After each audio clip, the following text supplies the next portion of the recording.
Sous un ciel pluvieux et chargé de symboles, Jean-Thierry Monsenepo, figure respectée de l'union sacrée de la nation et fervent catholique, a franchi les portes de la conférence épiscopale nationale du Congo Senko ce jeudi 26 décembre 2024. Sa rencontre avec Monseigneur Donatien Cholet, secrétaire général de la Senko, se voulait à la fois politique et spirituelle.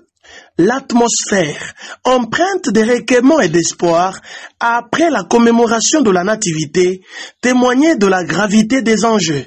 Au moment où Monsenepo pénétrait le centre interdiocésain de la Gombe, la fine bruine qui caressait son manteau semblait déjà annoncer la profondeur des discussions à venir.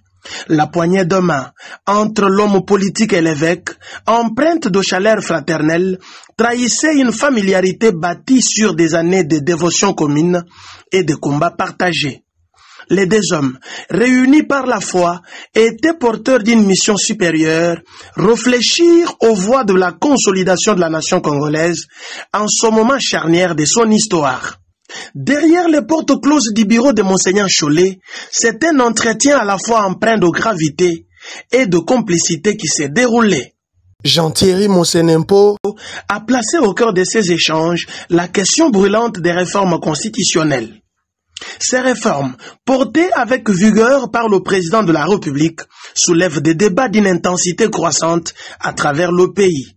En évoquant ce dossier, Jean-Thierry Monsenepo n'a pas manqué de rappeler combien cette initiative s'inscrit dans une volonté ferme de renforcement des institutions et de modernisation du cadre législatif congolais, non sans susciter des interrogations quant à leur opportunité dans un contexte marqué par les violences récurrentes dans l'est du pays. Cependant, Monseigneur Donatien Cholet a exprimé des réserves sur le moment choisi dans un contexte où l'est du pays demeure en proie à la violence des rebelles d'M23 et de l'AFC sous un œil complice et passif du Rwanda. Nous avons aussi échangé avec lui sur la question de la Constitution, où il a dit que la réflexion est bonne, c'est constitutionnel, mais par rapport au moment, par rapport à l'agression, il faudrait d'abord se concentrer sur cela. Eh bien, nous savons que le président de la République a dit d'abord, il y aura une commission qui va travailler sur cette question. Et si elle continuait à s'opposer, quelle sera la suite pour l'Union sacrée, pour l'étape prochaine? Je pense que la loi est claire et que le président de la République a dit qu'il y aura une commission qui va réfléchir sur la question. Eh bien, attendant que cette commission commence son travail. Mais en ce qui me concerne personnellement, vous savez que je suis de ceux qui pensent qu'il faudrait que nous allions vers une réflexion profonde pour que la loi fondamentale de notre pays permette à ce qu'on puisse la mettre à jour par rapport aux besoins de gouvernance de notre pays. À sa sortie de cet entretien fructueux, Monsenepo s'est confié à la presse en affirmant que l'unité nationale devait rester le socle sur lequel bâtir les aspirations de la République. La synergie entre les institutions étatiques et les forces religieuses, a-t-il rappelé, est une condition sine qua non pour relever les défis multiples auxquels le pays est confronté.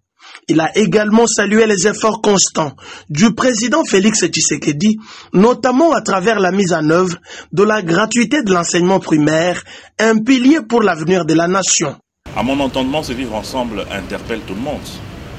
D'abord, il faut reconnaître qu'aujourd'hui, il y a des efforts qui sont portés par le chef de l'État. Sur le plan social, notamment avec la gratuité de l'enseignement, mais aussi avec la lutte qui est menée aujourd'hui contre l'agression. Eh bien, il faut noter que c'est la Senko qui était la première plateforme à parler de cette agression.